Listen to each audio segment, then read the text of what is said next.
بسم اللہ الرحمن الرحیم، الحمدللہ والصلاۃ علی رسول اللہ۔ آج ہم پڑھائیں گے آپ کو معرفہ کے بعد جار مجرور۔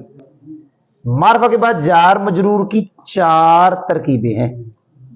معرفہ کے بعد جار مجرور آئے 4 طرح کی ترکیب ہوتی ہے۔ مطلب اس کا یہ نہیں ہے کہ ہر جگہ 4 طرح کی۔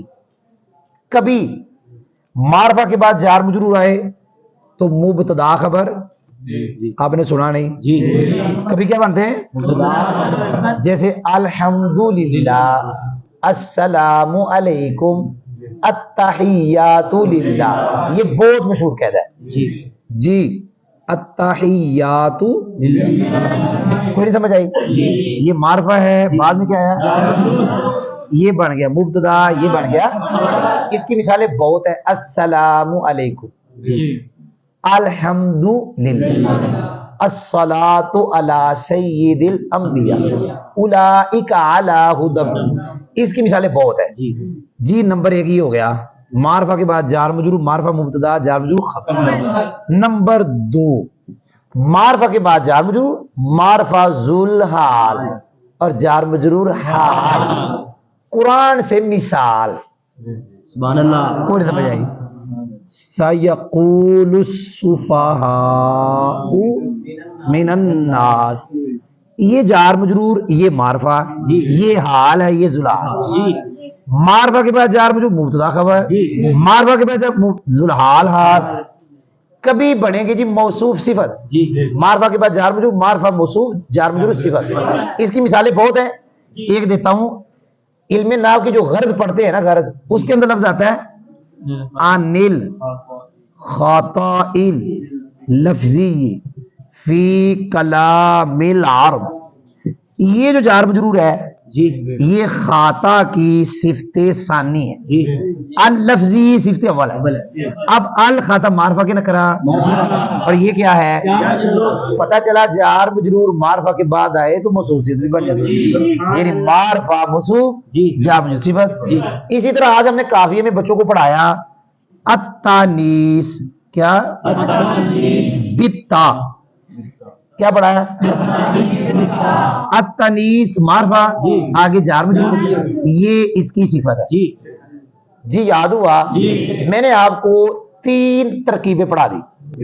نمبر 1 معرفہ کے بعد جار مجرور، معرفہ مبتدا، جار مجرور، معرفہ کے بعد جار مجرور، معرفہ ذوالحال، جار مجرور، معرفہ کے بعد جار مجرور، معرفہ موصوف، اور یہ بھی اسی کی مثال ہے، معرفہ کے بعد جار مجرور، معرفہ موصوف، جار مجرور صفت۔ کتنی ترکیب ہو گئی؟ 3 ہوئی بھائی۔ یہ مثال تیسرے کی ہے، یہ 3 ہوئی ہیں، یہ چوتھا نہیں ہے، چوتھا تو ابھی رہتا ہے جو میں نے پڑھانا ہے۔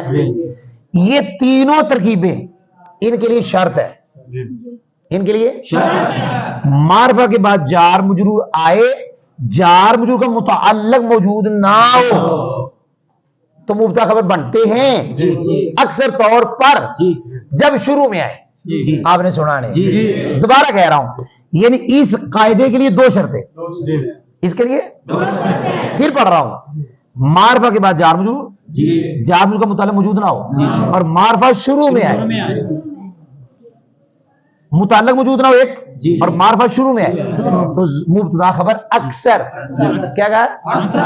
اب ادھر آ جاؤ، ادھر یہ درمیان میں ہونا اکثر یہ ہے، اگرچہ شروع میں بھی ذوالحال حال بن جاتا ہے، معرفہ کے بعد جار مجرور ہے، جار مجرور کا متعلق موجود نہ ہو، اور معرفہ ہے درمیان میں، اکثر ذوالحال حال، لیکن کبھی کبھی شروع میں بھی ذوالحال حال بن جاتا ہے۔ اب اس کے لیے شرط نہیں ہے کہ معرفہ کے بعد جار مجرور صفت بنتا ہے، شروع میں بھی بن گیا، بن گیا کہ نہ بن گیا، لیکن یہ شرط سب کے لیے ہے کہ جار مجرور کا متعلق موجود نہ ہو۔ اس کا بھی متعلق موجود نہیں، اس کا بھی نہیں، اس کا بھی نہیں۔ بھئی آپ نے سنا نہیں؟ معرفہ کے بعد جار مجرور شرط یہ ہے جار مجرور کا متعلق موجود تو یہ بھی ترکیب ہے مبتدا خبر، یہ بھی ترکیب ہے ذوالحال حال، اور یہ بھی ترکیب ہے موصوف صفت جی۔ یاد ہوا؟ چوتھی ترکیب معرفہ کے بعد جار مجرور کی یہ ہے کہ وہ جار مجرور معرفہ کے متعلق ہو جائے گا، جیسے نور الہدیٰ میں ہے۔ چوتھی ترکیب یہ ہے جی، قال العبد الفقیر، کیا ہے؟